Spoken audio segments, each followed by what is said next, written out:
Então, querido ouvinte, seja bem-vindo à Sei Igual Rádio. Bom estarmos por aqui, mais uma conversa aberta. E desta vez com um querido e muito estimado amigo de há muitos anos, o Amaro Pereira, que nos conhecemos, bom, não sei, eu não vou dizer antes, não dizem que já estamos velhotes, mas, mas há uns bons 30, 40 anos por aí perto que nos conhecemos. Perdi o rastro do Amaro quando ele foi para outros países. Ele é um homem do mundo, anda por outros sítios para servir a Deus. Amaro, bem-vindo à Sei Igual Rádio e obrigado pela disponibilidade. Antes de dizeres qualquer coisa, desculpa-me, eu vou só dizer aqui para os ouvintes que, dada a nossa amizade, eu não vou tratar o Amaro por Major Amaro, nem por Pastor Amaro, nada disso. Vamos tratar-nos por tu, como sempre nos tratamos ao longo do ano quando falamos, com muita gratidão e, como eu digo, tratar alguém por tu com respeito é a melhor coisa que fazemos. O Senhor Jesus tratou o Pai por tu e não lhe faltou jamais ao respeito. Amaro, bem-vindo. Obrigado. Muito obrigado, Vítor. É um prazer estar com você igual rádio e já agora, parabéns pelo aniversário que tenho seguido com atenção, embora, claro, dentro das limitações também do meu serviço. São 6 anos que andamos por aqui pela graça de Deus, que eu nunca imaginei que chegasse tão longe. Mas vamos continuando e o trabalho existe e estamos juntos. Amaro, quem está a ver-nos, quem está a ver o vídeo, porque há quem só esteja a ouvir, mas quem está a ver o vídeo no nosso YouTube ou no Facebook, vê que estás com o uniforme do Exército de Salvação. Então isso quer dizer que, na tua origem de conversão, provavelmente o Exército estava lá, o Exército de Salvação estava lá, ou como é que foi isso? Como é que foi a tua origem de tudo? Bem, como sabes, eu nasci, como todos, a maioria dos portugueses, não é? Dentro da Igreja do Estado e aí cresci. Mas quando eu era adolescente, fui trabalhar para o Porto, porque eu sou do norte, do Barco Canaveses, terra de Bata e Queima, e aí eu tinha um cliente, que era um alfaiate, que tinha uma janela virada para a rua, onde eu tinha que ir todos os dias, porque eu trabalhava como manuense numa mercearia, ia lá buscar as ordens da mercearia, depois que a bicicleta ia lá levar. E muitas vezes este era o meu último cliente. Eu encostava a bicicleta ali à parede, ficava ao nível da janela e conversava com um filho do dono da alfaiataria durante horas, às vezes, até chegava atrasado, veio muitos raspanetes chegar atrasado. E com o tempo vinha a descobrir, ele manifestou-se, porque naquela altura era uma altura ainda em que a igreja, o ser cristão, tinha as suas consequências. Estamos a falar antes de 74. Muito antes, 67, 60, 68, 69, por aí, certo. 69 talvez, não, 69, 70, por aí. E então o António Lobão, que é um grande amigo, que mora até agora em Mem Martins, salvo erro, ele já era crente e começou-me a falar das escrituras. E eu achava aquilo um bocado engraçado e tal, mas eventualmente eu posso dizer que eu, verdadeiramente, o meu contacto com o Evangelho começou na janela daquela alfaiataria. Aliás, até escrevi há algum tempo um pequeno texto sobre a conversão à janela. E foi através dele que eu depois fui para alguns cultos daquele grupo pioneiro do Exército de Salvação lá no Norte, que não era ainda bem Exército de Salvação, havia ali umas misturas de várias coisas, e que eventualmente veio a fundar o Exército de Salvação em Portugal, ou a trazer o Exército de Salvação em Portugal. E foi aí que eu conheci, então vim até ao conhecimento do Senhor Jesus, eu aceitei o Senhor Jesus como meu Salvador, e tenho que ser sincero, com entrega total, nunca conheci outra igreja evangélica na minha vida, sempre estive dentro do Exército de Salvação toda a minha vida. Deixa-me puxar aqui agora para o meu lado terreno. Sendo do Norte, tendo uma conversão do Norte, como é que vieste parar a Lisboa, ao Exército de Salvação, a Capitão Robi? Capitão Robi que na altura, 74, 75, 76, por aí, era... Eu se calhar vou dizer um disparate, era a sede, a chave do Exército de Salvação em Portugal. Sim, era. Em 72 em 1972 tornou-se a sede do Exército de Salvação em Portugal e ficou por aí até 77, salvo erro, depois mudou e tem havido um certo progresso. Mas eu nunca vim para Lisboa até 1979, atenção, eu fiquei no Porto como membro da igreja lá, fui responsável pela igreja de juvenil, pela parte de jovens, escola dominical, o grupo de jovens, etc. Aí aprendi um pouquinho de música, tocar viola, tocar trompete, não sei o que mais. Aliás, mais uma vez, o meu amado irmão António Lobão foi um grande influenciador nisso. que me ajudou muito. E depois, daí, em 1979, quando eu, aliás, foi um pouco antes, senti o chamado de Deus para o ministério, então vim, eventualmente, para Lisboa para entrar no Colégio de Cadetes, que é o lugar, que é o seminário de formação de pastores do Isé Salvação. Foi aí que eu mudei para Lisboa e depois daí, claro, fui para onde o Isé Salvação me mandou, conforme é o nosso princípio, como pastor, como oficial. Mas estiveste na Capitão Robi? Sim, sim. Depois, já em 1991, foi 91, 92, fui como responsável pelo Capitão Robi, onde estive 9 anos, 3 meses e 2 semanas. É lá! Foi a minha estadia mais longa em todos os lugares que eu tive. É preciso explicar aqui que no Isé Salvação os oficiais não vão para onde quer, nem se candidatam. Os oficiais recebem, agora é um e-mail, antigamente era um envelope castanho, agora recebem um e-mail a dizer, para dizer que, segundo muita oração, você tem ordem de marcha. Ordem de marcha quer dizer, vai sair de onde está. E depois, uma semana ou algumas semanas depois, recebe um e-mail a dizer, então, depois de muita oração, você vai para tal parte. E lá vamos nós, com as malas às costas, para a nova igreja, a nova congregação, a nova responsabilidade que o Exército nos dá. E foi assim que eu fui para a Capitão Robi, onde estive, de facto, muitos anos, e foi um lugar espetacular, porque aí nasceu o meu filho, a minha filha tinha 1 ano na altura, e de facto passamos aí um tempo muito bom. A primeira escola dos meus filhos foi a Escola 28 da Picheleira, ao fim da Capitão Robi. Se o e-mail diz que depois de muita oração chegaram a essa conclusão, então é um e-mail abençoado. Bom, eu estou a puxar a ideia da Capitão Robi porque eu sou de Chelas, portanto a 1 km, 2 km da Picheleira, não é? A minha avó morava na Picheleira.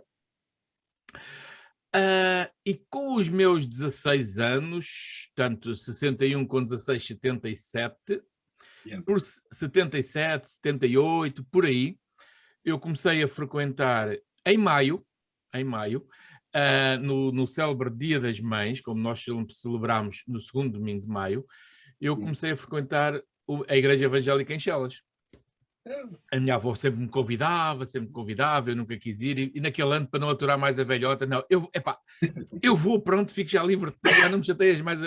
Olha, foi uma vez abençoada para toda a vida, pela graça de Deus. E nessa altura, há coisas fantásticas, há coisas mesmo muito fantásticas.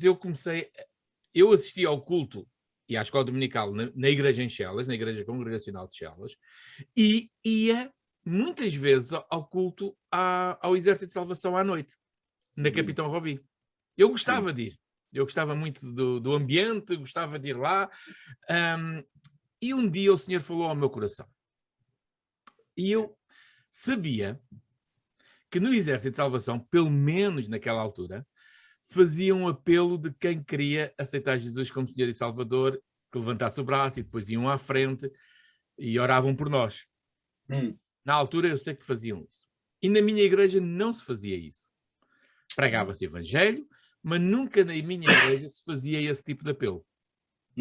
Ainda hoje não é muito comum, tanto na igreja congregacional, como onde eu estou hoje, na Igreja Reformada, também não é muito comum fazer-se. Às vezes acontece, mas não é assim tão comum. Mas no Exército de Salvação eu sabia que faziam. Era uma prática. E o Senhor falou ao meu coração, e um domingo eu decido ir ao Exército de Salvação à noite, exatamente para fazer essa manifestação pública de salvação, de aceitar o Senhor Jesus como meu Salvador e ir à frente para que orassem por mim. Então, digamos, a minha chave de salvação, o meu princípio de conversão efetiva, vamos chamar assim, isto se calhar dá para muita conversa isto, mas pronto, para que se entenda, o meu princípio de conversão efetiva foi mesmo no Exército de Salvação, na Capitão Robi. E eu quero dizer, Vítor, que infelizmente, de facto, hoje, com congregações que são mais ou menos as mesmas pessoas, quase todos os domingos, quase todas as reuniões, isso não é muito comum, tens razão, mas há ainda um incentivo da parte da liderança de salvação, do Exército de Salvação, que isso se faça continuamente. Porque há 2 aspectos para isso. Não é somente o facto de dizer assim, eu quero aceitar o Senhor Jesus como meu Salvador, mas há também para aqueles que são crentes um momento de manifestação, de testemunho da sua fé. Okay? E isso ainda é uma prática muito comum. eu quero dizer que eu gostei de ouvir a tua história, porque eu fiz ao contrário. Eu fui com aquele grupo lá do Exército de Salvação, que não era ainda bem organizado Exército de Salvação, e eles faziam várias reuniões ao ar livre, lá no Porto. A gente começava de manhã, andava de bicicleta, ia daqui para ali, 1 hora aqui, reuniões de 30 minutos, e lá andávamos nós a evangelizar por todos os cantos. E um dia, debaixo de umas árvores que havia ali em Moreira da Maia, o irmão Tomé, que era o pregador, que mal sabia ler ou escrever, mas que o Senhor falava através dele, pela palavra dele, muitas vezes, e ele chegava a um lugar para pregar e sentia, eu tenho que falar sobre o bom samaritano. Então ele dizia rapidamente, procurei onde é que é a leitura do bom samaritano e lê os primeiros capítulos para mim, para eu poder pregar sobre isso, ok? Era tal, mas ele acreditava mesmo na revelação do poder de Deus sobre ele nesse momento. E de facto é verdade, vi pessoas a chorar, a converterem-se, e hoje ainda são crentes, há muitos deles, inclusive eu, que numa dessas reuniões, ali mesmo, o que é que havia para eu, não havia lugar para ir à frente, nós estávamos ao ar livre, debaixo de umas árvores, já foi, levanta a sua mão, ok, levantei a minha mão, eu então fui à frente, junto deles, e eles oraram comigo, e aí eu entreguei o meu coração a Jesus. Não, acho que há qualquer coisa de maravilhoso neste privilégio de podermos manifestar e dizer, eu quero aceitar Jesus como meu Salvador. E há outra coisa, há um testemunho de encorajamento para os outros. Certo. Embora no Exército de Salvação, nós também temos esse princípio, por exemplo, de consagração, de busca da santidade. O ir à frente, como tu disseste bem, e nós temos até na frente das nossas igrejas um lugar de ajoelhar que não tem qualquer mérito, atenção, não tem nenhum mérito nenhum, mas é um lugar de manifestação. É um lugar facilitador. Não. Aí a única coisa que pensam que temos aí é que alguém pode vir e dizer assim, você quer que eu ore consigo? Yeah.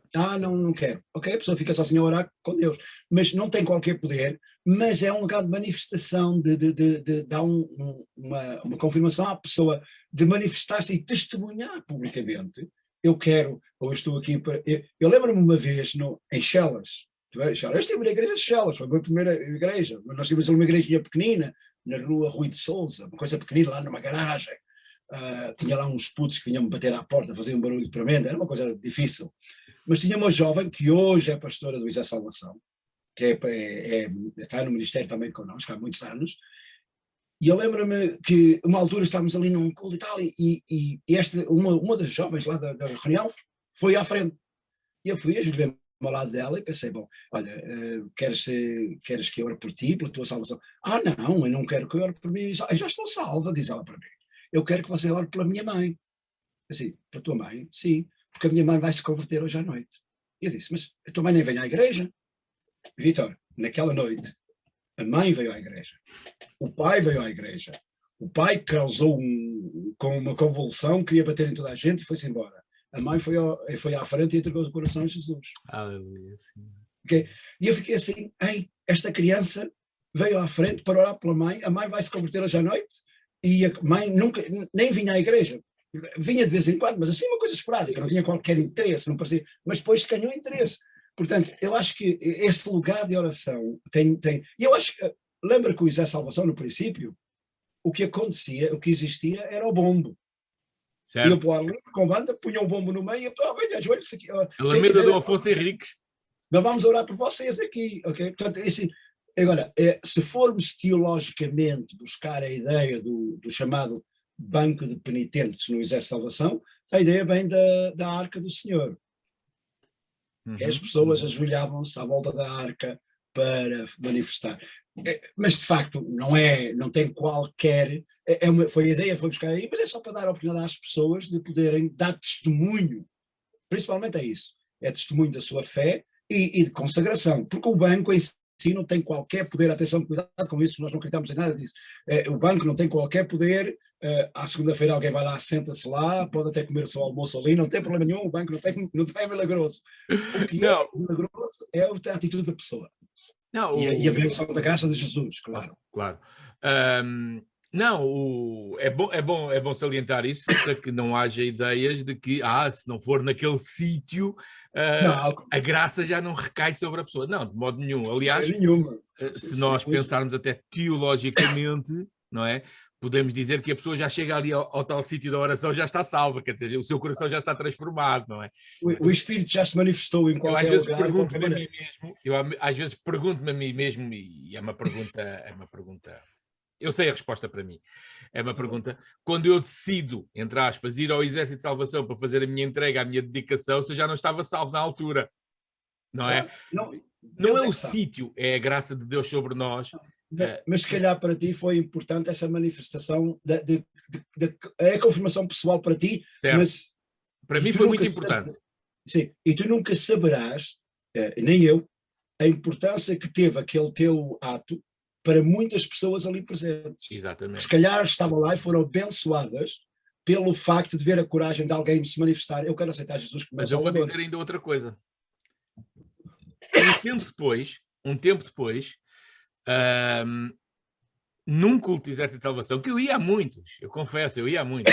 Eu sou do tempo em que fazia 2 escolas dominicais, 2 cultos por domingo. Nunca falhava. E às vezes fazia mais. E eu e o meu filho tem hoje 37 anos, quase 38, e ele também cresceu assim. E essa era a gratidão que nós tínhamos a Deus. Hoje o pessoal vai a 3 cultos por mês, ao quarto já tira de férias, porque temos outras coisas para fazer, não é? Mas bom, não vamos por aí. Houve uma mensagem, eu já não consigo confirmar quem, não faço a menor ideia de quem, mas houve um missionário vosso que estava num dos cultos e que falou e convidou depois pessoas a quererem servir ao Senhor, a dedicarem-se ao serviço, que o Senhor quer gente que sirva, o Senhor chama gente, e ele deu testemunhos de coisas que tinham acontecido com ele noutros países e com outros missionários. E eu lembro-me, não sei quem fez isso, mas lembro-me muito bem de mim. Eu lembro-me que chorei no culto.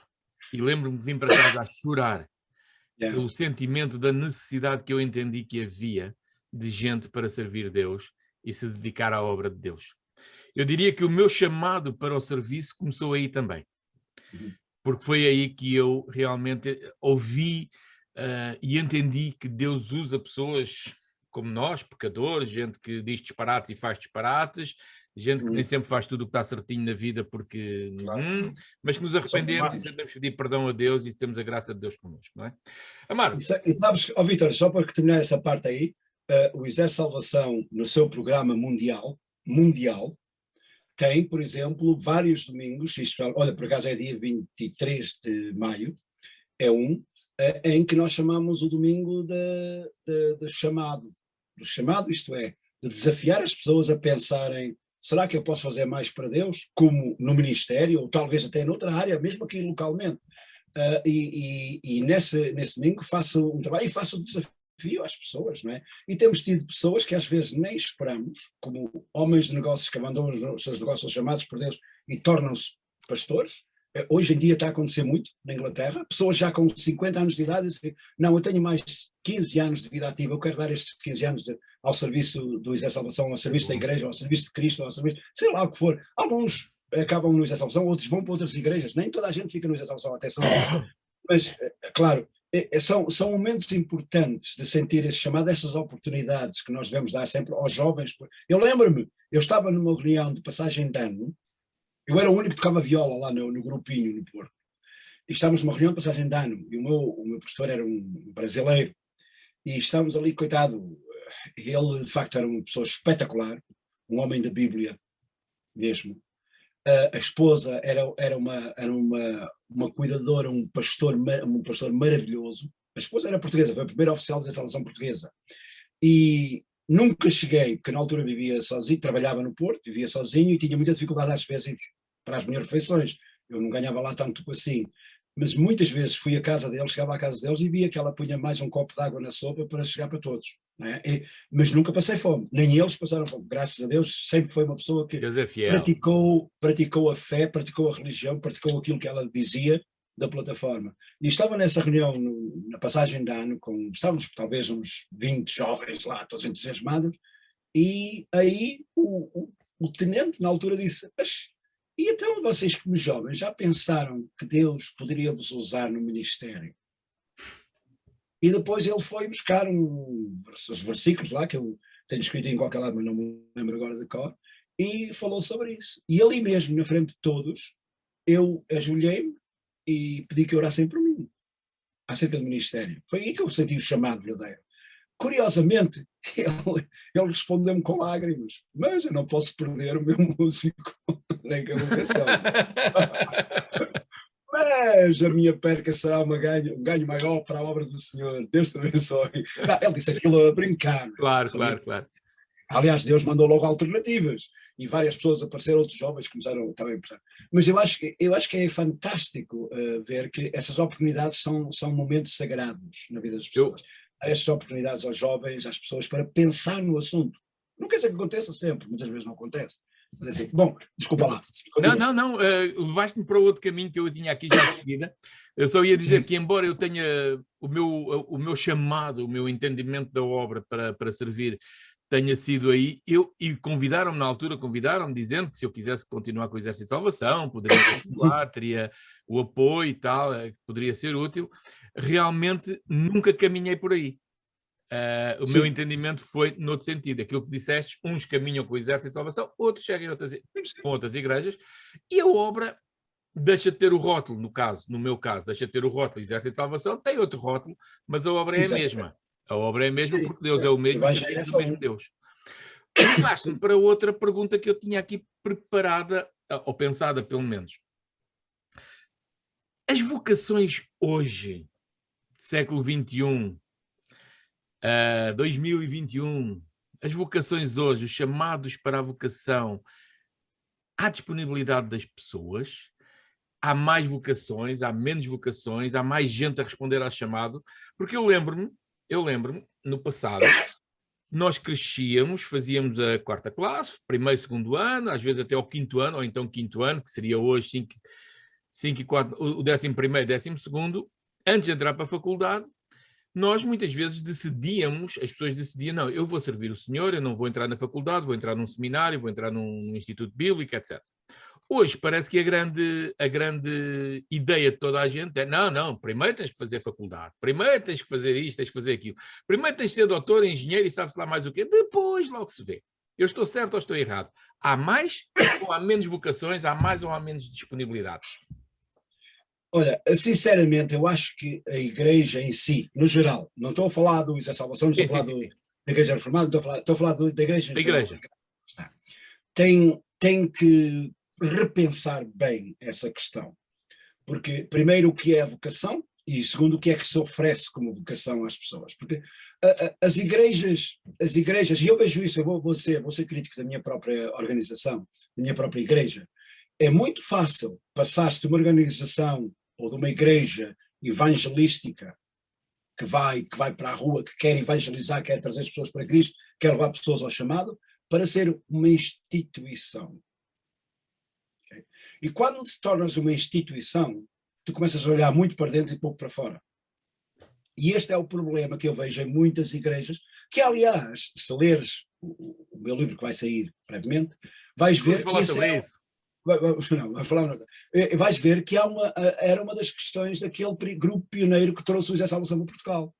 É que eles estavam dentro de igrejas que começavam a tornar-se instituições, que olhavam só para dentro, que os regulamentos, as questões pessoais, internas, começavam a ser maiores do que a salvação das pessoas, do que a evangelização, do que o chamado para o ministério.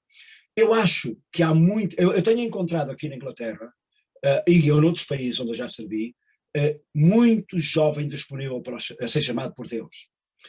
Acho que há muito jovem que é chamado e que fecha os olhos, e que fecha o coração, e que rejeita o chamado de Deus. Olha, eu tenho encontrado jovens, ainda estava há algum tempo atrás a falar com alguém que acabou em lágrimas. Eu devia ter dado o meu coração a Jesus para seguir o ministério, mas não fiz porque tive medo. Portanto, há muitos jovens que passam por isso. Às vezes também é pressão familiar, não? Há pressão familiar, há pressão social, há pressão de grupos, que hoje é imensa, há as questões de politicamente correto, ok? As igrejas não são politicamente corretas, não são, porque não podem ser, só defendem o Evangelho de Cristo. Então, há muita dificuldade sobre isso, mas eu digo, por exemplo, podemos falar sobre isso mais tarde, eu servi em Moçambique, por exemplo, e eu vejo jovens que são professores do secundário e que dizem assim, eu deixo de ser professor de secundário onde tenho, no meu tempo, quando eu estava lá, onde tenho um salário mensal de $300 por mês e vou para o Ministério, como, neste caso, no Exército de Salvação, como oficial do Exército de Salvação, e passo a ter um salário de $60 por mês. Eu faço isso por dinheiro? Não, eu faço isso porque Deus me chamou. Eu estava em Myanmar, na Birmânia, onde também estive em serviço com o Exército de Salvação, fui responsável pelo Exército de Salvação lá, e eu tinha uma lista de espera de jovens. E uma pergunta que me foi feita daqui de Inglaterra, da Europa para lá foi: mas esses jovens são aqueles que não têm emprego, por isso querem ir depois a salvação. Assim, não. É engraçado que eu não tenho um único, os candidatos para entrar no Colégio de Cadetes, entre todos, não tinham um único que não tivesse um emprego. Havia pessoas que tinham a sua própria empresa, havia indivíduos que eram professores, e inclusive ofereceram a duplicação do seu salário, se eles não deixassem o trabalho onde estavam, para ir para o Colégio de Cadetes da Salvação, sabendo que estavam a ganhar. E dou-te um exemplo: havia um rapaz que é um grande músico, é maravilhoso, de facto tem agora uma família lindíssima, está a fazer um grande trabalho como pastor de uma igreja lá na Inglaterra, sofrendo as consequências do que está a acontecer lá, e ele, por exemplo, estava num emprego e tinha $600 por mês, e de repente vai para a Salvação, torna-se oficial, torna-se pastor e recebe $120 por mês. É um músico espetacular, é um administrador espantáculo, era professor, com uma especificidade lá em Myanmar. E, por exemplo, ele foi um dos que, há dias atrás, teve que fugir com a sua congregação da vila onde estavam para o meio do mato, onde estiveram quase 2 semanas a viver por causa dos bombardeamentos dos militares. Ora, eu quando digo isto assim, há muito chamado, só que eu acho que primeiro as igrejas não têm sido, e também temos muitos pastores que não têm sido bom exemplo, Vítor. Também temos muitas igrejas que não têm sido bom exemplo, também têm sido muitas igrejas que têm descurado o cuidar dos seus próprios pastores. Yeah. Não é? Cuidar das suas... Se esse pastor hoje em dia é difícil em muitos pontos, porque ou se tem um princípio de manter uma doutrina ou os princípios limpos, e por isso sofre-se socialmente e também dentro das próprias organizações, porque hoje em dia já vemos igrejas que pois está bem, mas isso é que é... Então vamos todos, vamos lá, vamos ser populares, não é? O popularismo é que faz ser... Isso é dificuldade. A espiritualidade, eu continuo a dizer, Deus continua a chamar e há muita gente, mas há muito mais gente a fechar os olhos, a fechar o coração, a endurecer o coração e a dizer não, por causa das pressões familiares, sociais, e também de muitas outras coisas que nos rodeiam, e podíamos entrar por aí numa conversa longa. Eu creio que há realmente muita gente que se calhar não tinha emprego e veio para pastor, pois. Que se calhar não tinha onde, naquela expressão que nós dizemos em Portugal, não sei noutros países como é que se diz, que não tinha onde cair morto, mas arranjou ali um sítiozinho na igreja. Sim. Para ser pastor e ficou lá. E depois, claro, pastores sem convicção do seu chamado, do seu pastorado, também não chegam a lado nenhum e só estragam. Isso. Não, só estragam e muitas vezes até têm um certo número de seguidores, não é? Porque, vamos dizer assim, é uma coisa que eu não gosto muito de dizer, mas o inimigo quer esses pastores lá. Aproveita-se disso, claro. E vai-se aproveitar disso. Então nós temos de ter muito cuidado com isso, porque há de facto... E vou dizer, atenção, eu não estou a dizer isto sobre nenhuma igreja, porque há todas as igrejas, em todas as congregações. Eu já os conheci dentro do Exército de Salvação, já os consegui na Igreja Pentecostal, na Igreja Metodista, qualquer lado. Todas. Eu acho que é o problema. Porquê é que isso acontece? Porque estamos a lidar com pessoas humanas. Sim. Né? Somos todos humanos. E depois é uma questão de fé, de consagração ao ministério e também às vezes de fraqueza humana. Eu não quero dizer que se me perguntares a mim, eu tenho 40 anos de serviço, ok? A minha cara já mostra isso também. Mas a verdade é esta. Se me perguntasse assim, então e tu como pastor nunca fizeste nada de errado? Ai, valha-me Deus, não me obrigues a escrever o que eu fiz de errado. Não me obrigues a escrever as vezes que eu me enganei, porque vou ter uma lista imensa. Dissemos isso no princípio. Eu digo sinceramente, olha, quando eu fui para o Colégio de Cadetes da Salvação, o nosso Colégio de Cadetes, os seminários da Salvação, era no Intendente. O Intendente nessa altura é talvez o pior lugar de prostituição em Lisboa. Certo. E nós fazíamos um trabalho espetacular lá no meio daquela pessoal. E tivemos até uma pessoa que se converteu e que hoje é membro de uma igreja em Óbidos, não tem nada a ver com a Salvação, mas converteu-se a Salvação, que estava ali na rua e converteu-se e depois até casou enquanto estava no José Salvação, foi mesmo José Salvação há muito tempo, mas depois mudou-se para fora, primeiro foi para Óbidos e agora foi para não sei para onde. Alguém me disse há dias onde é que ela estava, mas já não sei onde é que está. Mas eu estava ali e naquele momento eu fiquei assim, este era o dia do meu, nós temos um processo que é o nosso comissionamento, ou o momento de consagração como pastores, acontece normalmente um sábado ou um domingo. Mas 3 dias antes nós temos um culto, uma reunião, um momento particularmente especial, com a liderança do seminário e alguns outros pastores convidados para a consagração pessoal, que nós chamamos a assinatura do pacto, o nosso pacto para o ministério. Portanto, é um momento espiritual maravilhoso. E eu lembro-me que estava lá no intendente, no 3º andar, ali, a olhar aquela gente toda lá, aquelas prostitutas, aquele pessoal bêbado, e não sei para lá e para cá, assim, senhor, tanto trabalho, o que é que eu posso fazer? Eu não tenho capacidade de fazer nada. E veio uma oficial, que estava lá também do José Salvação, que era norueguesa, que hoje abandonou o ministério, e chegou perto de mim, com um papelinho na mão e disse: Amaro, isto é para ti, nunca te esqueças. E eu guardei aquele papelinho, não li no dia. 2 dias depois li e guardei para mim, tornou-se o meu versículo de sempre. Isaías 40:31. Aqueles que esperam no Senhor renovarão as suas forças. Cairão, tropeçarão, sei lá, mas se esperarmos no Senhor, então... Agora, eu nunca disse isso, nunca tive qualquer pretenciosismo em dizer eu sou perfeito, eu sou um bom pastor, não, eu não sou, eu sou de facto, talvez um pouquinho, como Paulo dizia, sou se calhar o pior pecador, não é? E continuo a ser dependente da graça de Jesus, da misericórdia, de viver, não sejamos. De viver pela fé. É certo, eu aceitei Jesus como meu Salvador, mas eu continuo dependente da sua graça, do seu amor, da sua liderança, da sua direção. Portanto, eu acho que é aí que nós esbarramos muitas vezes, em achar que há pessoas que são perfeitas, não é? Sabes que... Eu tive um pastor que me disse assim, Vítor, só para terminar aqui esta parte. Tive um pastor que disse assim, eu disse-lhe, não sei o que é que estamos a falar, assim, mas o senhor enganou-se. Eu sou salvo por Jesus, eu não erro, eu fui batizado com o Espírito Santo. Ok, irmão, já errou. Está feito. Não precisa de mais discussão. Não, eu, falando por mim, eu sou convicto, absolutamente convicto, de que Deus me chamou para a obra, como eu falei ainda há pouco, e no caso concreto, de que Deus me quer onde eu estou. Sim, claro. Eu estive 13, atenção, 13 anos aqui na igreja onde estou. Os meus primeiros 13 anos, eu não tive uma pessoa nova na igreja. Mas eu sabia que Deus me tinha chamado para ali. Eu sabia que estava a pregar o Evangelho como a Bíblia fala. Estava a pregar o Evangelho bíblico.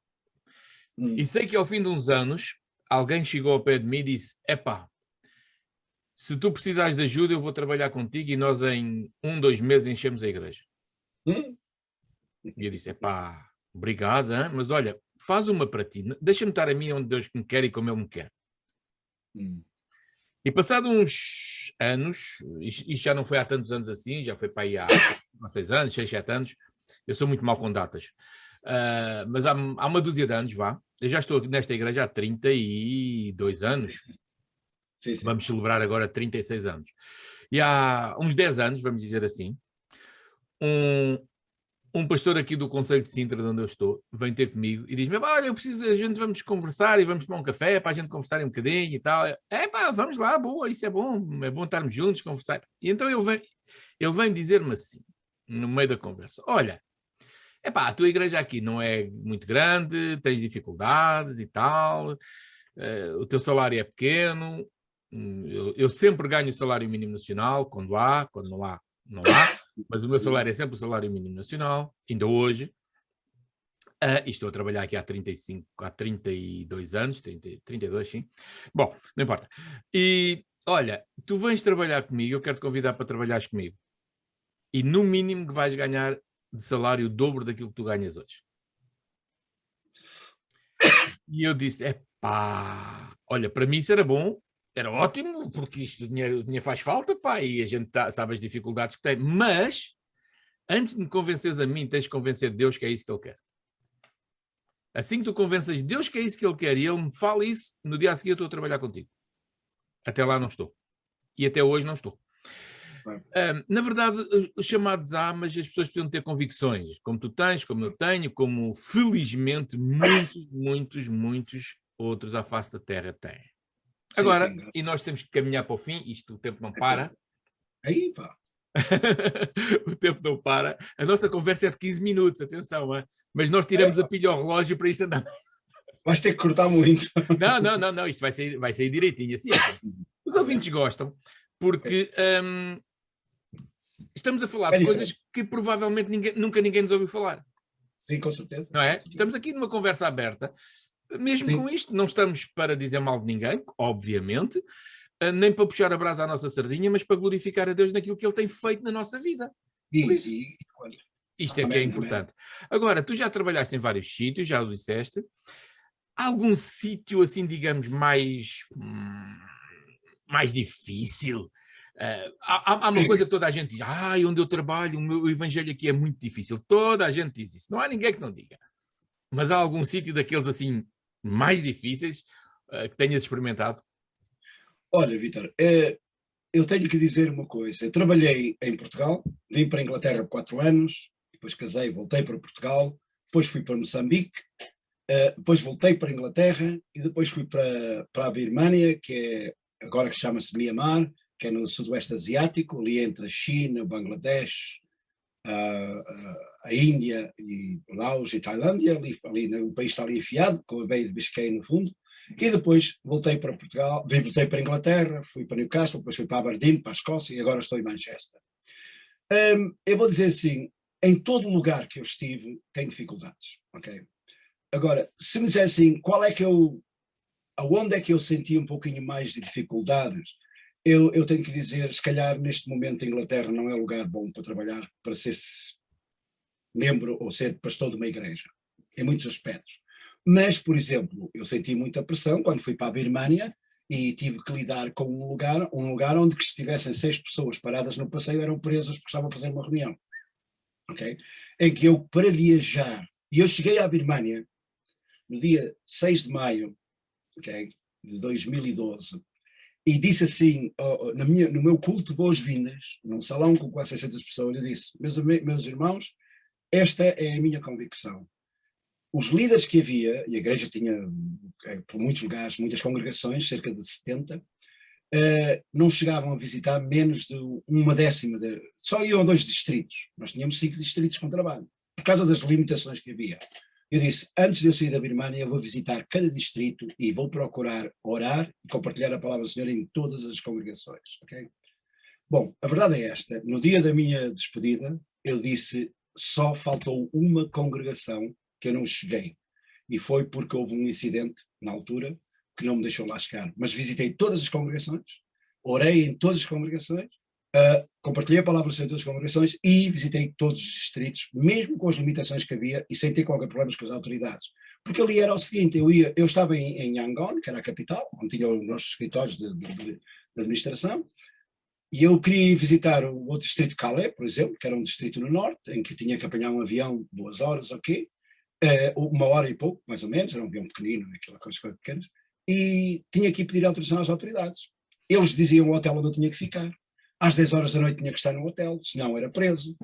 Tinha que pagar não sei quanto para um carimbo ali, um carimbo lá. Quando estava lá a querer ir àquela congregação, passava por 3 ou 4 como é que se diz, fronteiras de distrito, tinha que pagar $35 aqui, $35 a 4, porque era estrangeiro, não podia falar publicamente, só dentro da igreja mesmo, não podia ensinar, não podia fazer palestras, não podia nada, só mesmo dentro da igreja eu podia fazer a pregação, de resto fora. E sempre que eu ia a muitos lugares, eu cheguei a ver membros da polícia secreta, eu não sabia, diziam-me os colegas oficiais lá, aquele que estava ali ao fundo é da polícia secreta, nós sabemos que ele é da polícia secreta, veio para ver o que é que você falava.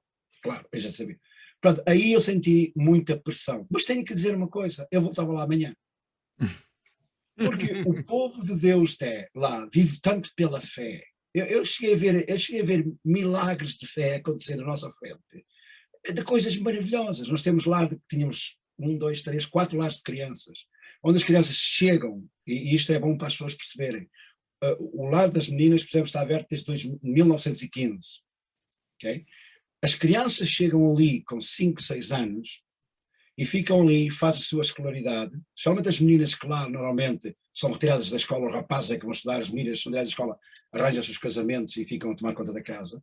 Então nós tínhamos muitas meninas a querer vir para o lar, porque podiam estudar. Depois, quando acabavam a escola normal, tínhamos a parte do hostel, onde elas podiam ficar ainda ligado com o lar e ir para a universidade, e quando acabavam a universidade, seguiam o seu caminho. Mas dessas crianças que entravam ali, e que eram normalmente 50 a 60 crianças todos os anos ali, que estavam ali, mas atenção, que eles ficavam ali às vezes 7 ou 8 anos, até terminar a universidade, ficavam muito tempo. Mas todas essas crianças que passavam pelo nosso lar, 94% ficavam pessoas convertidas a Cristo para o resto da vida. Aleluia. É verdade que só talvez 50% a 60%, acho que era 62%, o estudo foi feito lá por uma série que fez um mestrado sobre isso, em que 62% ficavam com ligação ao Exército de Salvação. As outras juntavam-se a outras congregações, para onde iam viver, onde iam trabalhar, etc. Mas isso não era o que era relevante é que entravam ali sem fé, dentro dos princípios budistas, e saíam dali cristãos convictas, e depois continuava a servir ao Senhor do resto da vida. Pronto, eu vi ali um trabalho maravilhoso, apesar das limitações, das frustrações. Eu cheguei a viajar durante 2 dias numa carrinha de 9 lugares, com 32 pessoas lá dentro. Além de umas malas em cima, não sei o que mais. Tu podes imaginar o que é que isso era.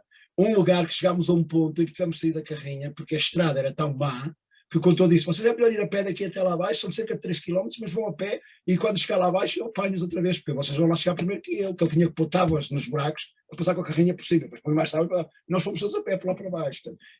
Agora está muito melhor, é verdade, eu em 2 anos vi aquilo a progredir muito, e de facto aquilo foi maravilhoso. Mas as pessoas vivem a fé verdadeira lá, e aí vi jovens a deixar grandes empregos, bem pagos, para responder ao chamado de Deus, e jovens.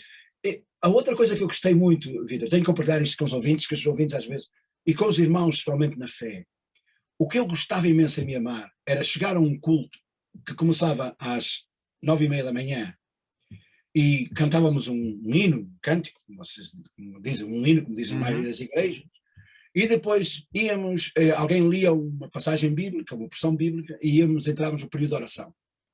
Se for um culto aqui na Europa, alguém ora e pronto, vamos embora, vamos agora ler a Bíblia, vamos continuar com o próximo canto e acaba-se em 1 hora. Lá, ao fim de 40 minutos, ainda estávamos a orar. Porque o povo levantava-se em oração, todos ao mesmo tempo. Uns cantavam um corinho, os outros citavam palavras bíblicas, os outros estavam a orar em voz alta, mas oravam. O barulho da oração era tão grande que eu às vezes pensava, este telhado vai voar.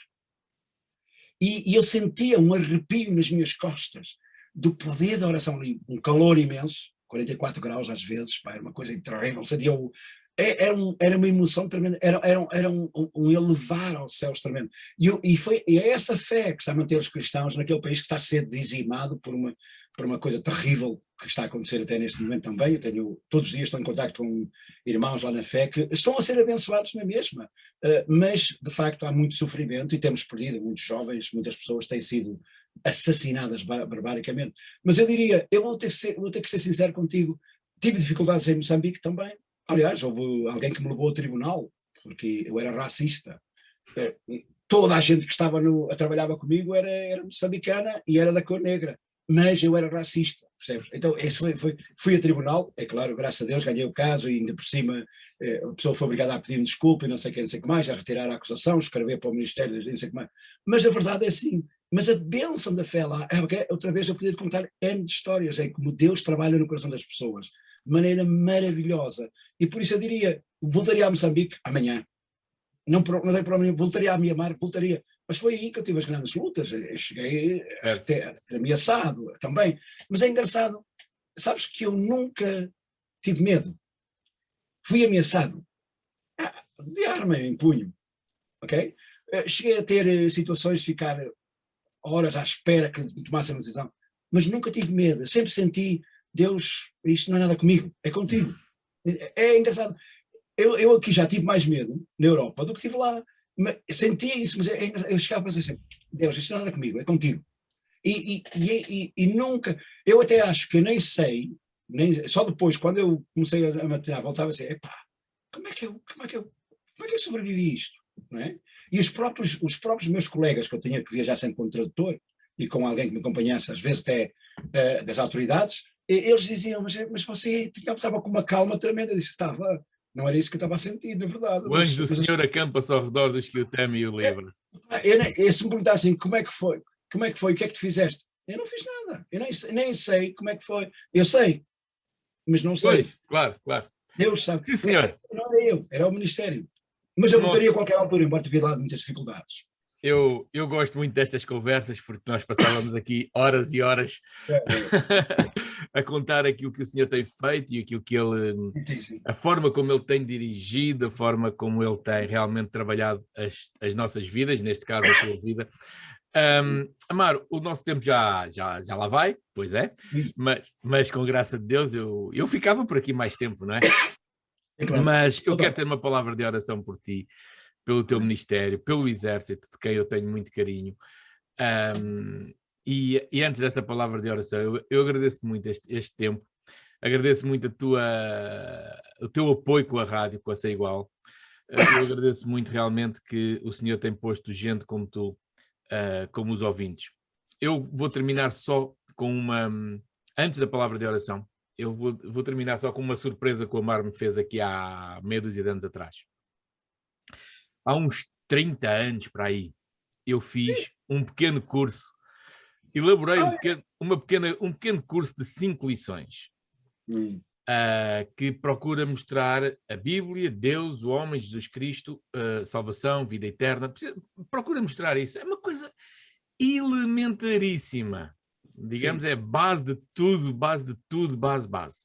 Eu costumo dizer que qualquer pessoa que consegue ler, terceira, quarta classe, consegue fazer aquilo, em termos de curso, em termos de formação.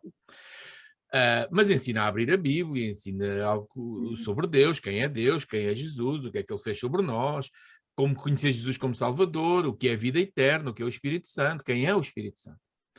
E pronto, eu fiz isso e eu usei muitas vezes, tenho usado, mas pronto, pensava que era só eu que usava. Há uns meia dúzia de anos, o Amar diz-me que já fez aquela coisa, levou aquilo para a Birmânia, levou aquilo para aqui, para ali, e que foi usando. E isso foi para mim uma surpresa imensa. E eu quero desafiar os ouvintes. Se têm o desejo de conhecer algo sobre a Bíblia, algo sobre Deus, algo que esteja aí no vosso coração, mas eu tenho vergonha, tenho medo de entrar em cursos, porque depois toda a gente sabe muito e eu não sei nada, ou porque isto ou porque aquilo. Olha, sabe ler? Chega, não precisa mais. Também não lhe vou perguntar, não lhe vou dar uma nota final a dizer se tem 20 ou se tem 10. A nota é consigo e com Deus, certo? Portanto, aí na nossa página semigualradio.com está lá um formulário, pode falar connosco. Olha, eu até gostava de fazer isso. Mandem-me lá isso por e-mail, que eu gostava de fazer isso. Aulas presenciais não vou, mas por e-mail eu até faço. Ok? Portanto, são 5 lições, 5 semanas, e pode mudar a sua vida e a sua eternidade com Cristo. Verdade? Vitor, deixa-me só dizer que ainda uso ainda há pouco tempo usei aqui com uma pessoa que se converteu, que era da nacionalidade angolana. Uso esse curso com eles, porque acho que é uma forma de introduzir positivamente a pessoa a ganhar interesse também a estudar a Bíblia. E tem usado, é uma coisa, como disse, é simples, mas talvez é isso que falta muitas vezes, a simplicidade para começar. Muito obrigado. E agora vamos orar. Pai de amor, eu quero agradecer-te, Deus, no nome do Senhor Jesus Cristo, agradecer-te, Deus, pela vida do Amaro, pela sua família, também pelo Exército de Salvação. Obrigado, Senhor, por quem se compromete a servir-te. Muito obrigado por aqueles que tens chamado, por aqueles que continuam fiéis. Obrigado, Deus, porque em meio a tantas dificuldades, em meio a tantas situações, por vezes bem difíceis, como ouvimos hoje, nós podemos ter a certeza e a convicção de que o teu anjo acampa ao nosso redor, de que tu estás connosco, a certeza de que tu não nos deixas nem nos desamparas, mas também a certeza, Senhor, que se humanamente algo nos parecer que corre mal e vamos partir, nós vamos estar contigo para a eternidade. Nós te louvamos por isso. Nós te louvamos pela tua graça sobre nós. Nós te louvamos pelas igrejas onde nos tens colocado. Nós te louvamos, Senhor, e eu te louvo pelo trabalho do Amar, Senhor, em Inglaterra, Senhor, nesta altura, onde as coisas não estão fáceis, onde as forças as forças inimigas, satânicas, muitas vezes se levantam, Senhor. Eu quero rogar-te que para o amar e para todos aqueles, Senhor, que se levantam para pregar a tua palavra, possas proteger, guiar, dar sabedoria em cada momento. Pai, ajuda também a cada um de nós, na Sem Igual, a levarmos a tua palavra um pouco mais longe. Ajuda-nos a sermos fiéis para que possamos servir-te para a glória do teu nome. Não nos interessa, Senhor, a grande quantidade ou não de ouvintes. Interessa-nos, Senhor, que a tua palavra chegue longe e que tu possas usar para salvar almas. Obrigado, Deus. Obrigado pelo teu grande amor, por aquilo que tu vais fazer na nossa vida, na vida do Amaro, na família, na proteção para com os filhos, na proteção com a esposa, com os membros das igrejas, Senhor, que tu possas cuidar de cada um. Deus, muito obrigado por estes momentos de conversa. Nós te louvamos, Deus, e estamos gratos no nome e por amor de Jesus, para a tua honra e para a tua glória, nós dizemos amém, Senhor. Amém. Muito obrigado, Amaro. Obrigado eu, Vítor, e quero já dizer que para mim tem sido um privilégio. Eu escuto a Sem Igual Rádio muitas vezes. Aqui onde eu estou agora é o meu study, um lugar onde eu trabalho, faço as minhas preparações, estudo, escrevo, etc.